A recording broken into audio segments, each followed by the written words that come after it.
for the most part, who had sought to have a peaceful dialogue with their government. How did it come to this?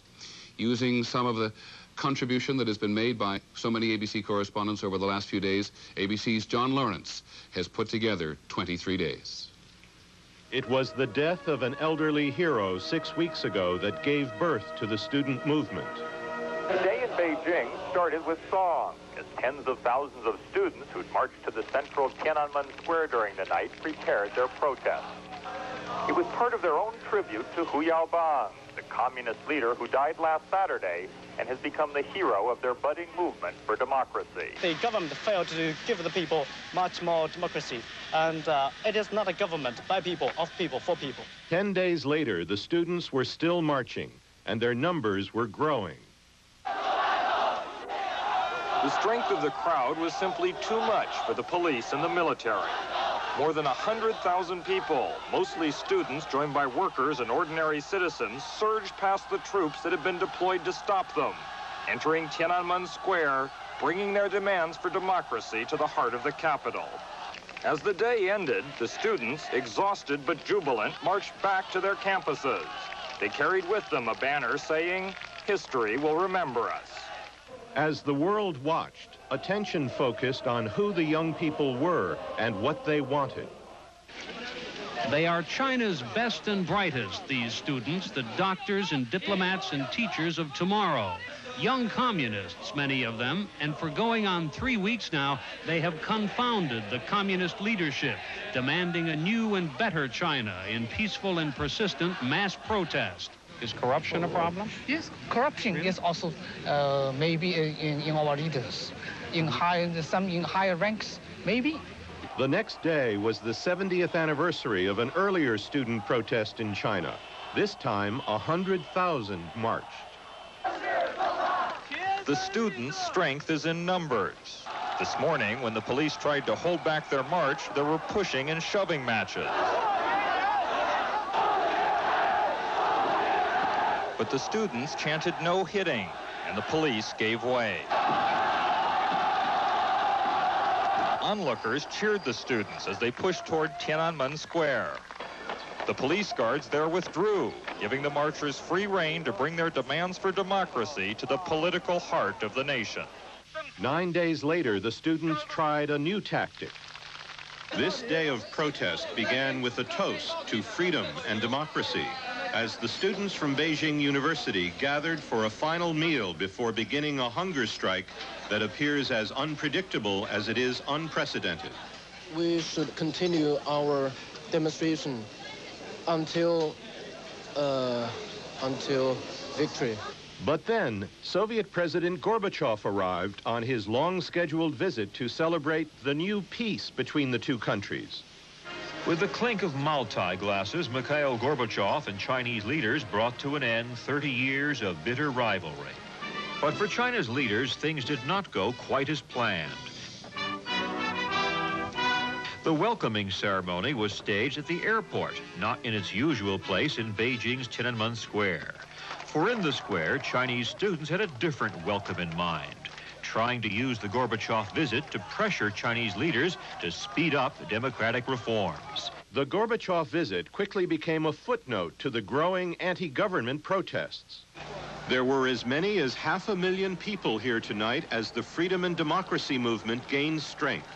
Thousands of workers joined the protest today, including scientists, coal miners, doctors, factory workers, airline employees, and the Chinese television news anchorwoman. I am amazed by the speed of the movement, the development. Well, I think I myself get encouragement from the people, from the ordinary people, they're so brave, and now it's the people's movement. The People's Army came face to face with the Chinese people and was stopped in its tracks. This convoy of 17 trucks filled with soldiers got as close as 3 miles to Tiananmen Square and could go no farther. Thousands of demonstrators blocked the streets with their bodies. The students and their supporters were surprised and angered as they listened to a taped speech by Premier Li Peng that was also shown on television. He warned, The capital is in a critical situation. The anarchic state is going from bad to worse.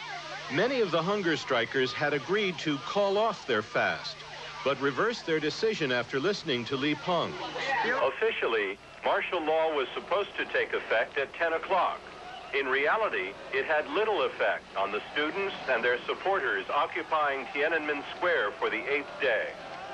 The government sent helicopters over the square to drop leaflets warning that demonstrations, marches, protests, and all anti-government activities are now illegal.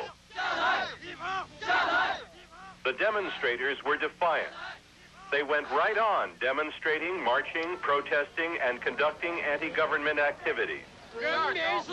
Students and workers called for the downfall of Premier Li Peng, the leader of the hardline faction in the government that wants to crush the rebellion. The students wanted their favorite, Zhao Ziyang, to win the power struggle within the Chinese government. But they and Zhao would lose. Zhao Ziyang was last seen in public almost a week ago, near tears, pleading with hunger strikers to end their protests. Now, Chinese sources tell ABC News a special meeting of the Communist Party Politburo, which ended a few hours ago, has decided to strip Zhao of his power. He and other moderates favoring more liberalization here will be charged with forming an anti-party clique. A purge would mean more real power for Premier Li Peng, the orthodox communist conservative and chief target of the demonstrators. To enforce the power shift, the sources say, a military occupation of Beijing may be imminent. The new symbol of the student democracy movement now faces the old symbol of authority.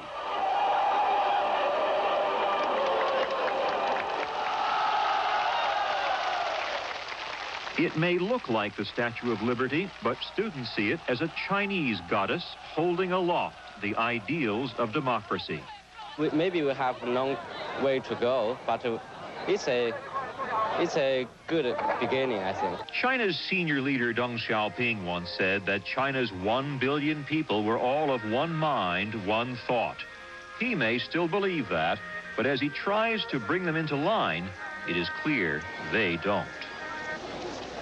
And that was the situation, Peter, in Tiananmen Square until the middle of this week.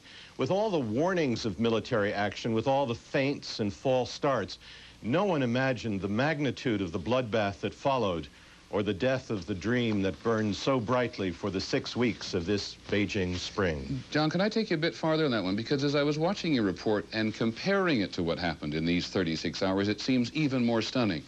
You spent so much time in Tiananmen Square. Did you talk to the kids about them believing this might happen someday? It seems inevitable now that it's happened. I think that at the height of the demonstrations in mid-May, many of the students believed that they were changing the course of history, their own history. And like revolutionaries and dreamers of all ages, many of them believed it could happen, that they could get what they wanted. John Lawrence, thanks very much for your contribution over the last couple of weeks. What does it all mean? Well, as I said at the beginning, we're not altogether sure, but in a moment we'll talk to 3 individuals who have spent their adult lives trying to understand the Chinese. We'll talk to Henry Kissinger, who